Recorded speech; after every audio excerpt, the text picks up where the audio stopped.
So at the Aburi Accord, Ojukwu was prepared. He said, look, let's reduce tension. Let's allow each region operate fairly, semi-autonomously.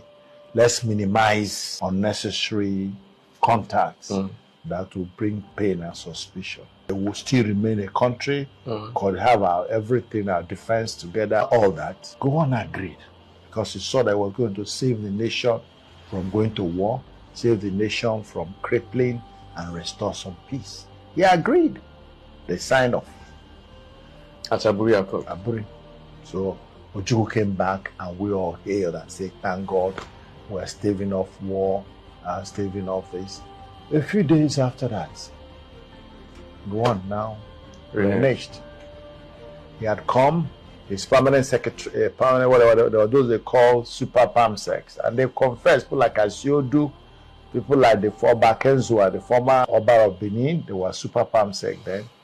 They said they reviewed what was agreed. They found that Gowon had given too much to Ojukwu.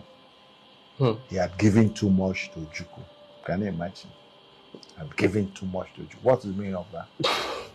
By agreeing that everybody should be and control. Let them know they told him not to accept.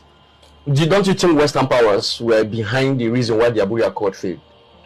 I wouldn't see what would be the real benefit of Western powers. I wouldn't see much benefit.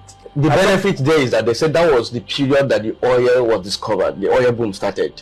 So don't you think the Western powers want to have that control on that oil? That was the reason why they had to influence Gowon on what he did. I wouldn't think so, because Nigeria was not the only place having oil. Oil was in the Middle East. If Nigeria was the only place, I can say that's the only source they have. So if I get you categorically, you are trying to say that Western powers were not the one that influenced Gowon? No, I don't think it's Western power.